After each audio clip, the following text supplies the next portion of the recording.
Personat me aftësi të kufizuar, invalidët, para dhe tetraplegjikët në zgjedhjet e pjeshme të nëntorit u përjashtuan nga ushtrimi të drejtës së votës. Hysen Muhameti, kryetari i shoqatës së invalidëve dhe personave me aftësi të kufizuar, thosë se nga 400 të cilët përfshihen në këtë kategori, në Vlorë kanë votuar vetëm 2 persona. Kjo sipas Muhametit, pasi në qendrat e votimit mungonte përshtatshmëria për këta persona. Ky e drejt legjitime e tyre që përcaktohet edhe me ligj, sipas Muhametit, është kërkuar ndër vite që të plotësohet, por deri më tani asgjë nuk ka ndryshuar. Ai tregon edhe eksperiencën personale ku për të votuar e ka ngritur pesh disa persona deri tek qendra e votimit. Pyetja juaj me të drejtë është se nuk është diskutuar këtë herë, por në vazhdimsinë e kemi diskutuar gjithmonë për drejtën e ushtrimit të votës personave me aftësi të kufizuar. Gjë e cila nuk ka arritur asnjëherë që të realizohet në ato pritshmëritë tona. Ne si persona me aftësi të kufizuar kemi të drejtën e ushtrimit të votës, gjë të cilën nuk e kemi realizuar në vazhdimsi në zgjedhje mbas zgjedhjesh. Dhe me sa kam informacion dhe me sa di unë, domethënë nga 400 persona me aftësi të kufizuar para dhe tetraplegjik që ka rreth i Vlorës, mund të ushtrojnë të drejtën e votës të themi rreth 30-40% e këtyre persona me aftësi të kufizuar që kanë mundësi lëvizëse. Por edhe kjo nuk është realizuar për shkak të infrastrukturës së dobët që ka për personat me aftësi të kufizuar. Unë në vazhdimsi e kam ngritur këtë problem si një të drejtë ligjore, e cila është e përcaktuar qoftë në ligj, qoftë edhe nga Komisioni Qendror Zgjedhor, që duhet të merren masat për votimin e personave me aftësi të kufizuar në çdo bashki të Republikës, gjë e cila nuk është realizuar.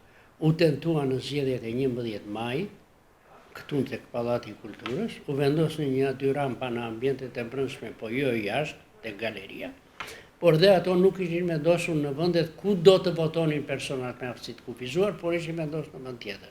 Konkretisht, unë më kanë ngritur në 4 shkallë, 4 veta për të shkuar te kutia e votimit. Dhe këtë radhë, me sa kam informacion, kanë votuar nga personat me aftësi të kufizuar para dhe tetraplegjik vetëm 2 persona. Me sa kam informacionin, dhe ata 2 persona janë ngritur nga familjarët e tyre për të ushtruar drejtën e votës. Hysen Muhameti thosë se në thuajse të gjitha qendrat e votimit në Vlorë mungohen rampat që t'u jepnin mundësi këtyre personave të shkonin dhe të votonin. Muhameti tregon se rampat janë një investim tepër minimal që nuk kushtojnë shumë për t'u realizuar, teksa mungesën e tyre e shesin neglizhencë të pushtetit. Kriteret që duhet plotësohen për personat me aftësi të kufizuar janë vetëm thjesht rampat. Pastaj logjistikën për dhomën e fshehtë, njëra tjetër ato i ka Komisioni Qendror Zgjedhor në varësi, të cilat janë plotësuar, nuk themi se janë plotësuar brenda qendrës së votimit, por për të arritur deri te qendra e votimit ka jashtëzakonisht mangësi. Dhe na vjen zor që ky problem ngrihet në vazhdimsi nga ana jon dhe nuk merret absolutisht asnjë mas. Rampat nuk kanë asnjë kosto. Unë e kam thënë shumë herë, qër jashtë në Pallatin e Kulturës, aty te galeria, për një gjysmëthesë çimento. Muhameti thosë se në vazhdimsi nuk ka shpresë se diçka e tillë mund të ndryshojë. Ligji sipas tij për përshtatshmërinë e institucioneve për persona me aftësi të kufizuar është miratuar në vitin 2015, por edhe 10 vite pas miratimit të tij asgjë nuk është bërë.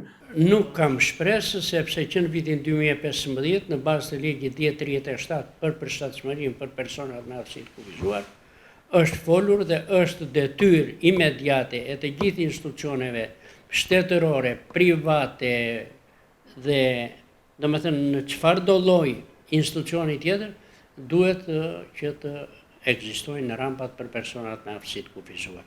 Gjë e cila mbas 10 vitesh nuk është realizuar. Mund të jenë me gishtat e dorës në Vlorë, e kam thënë shumë herë që të ketë përshtatshmëri për personat me aftësi të kufizuar. Në këto zgjedhje nuk votuan as invalidët e punës, të cilët as kjo kategori nuk mund të hynte dot në qendrat e votimit.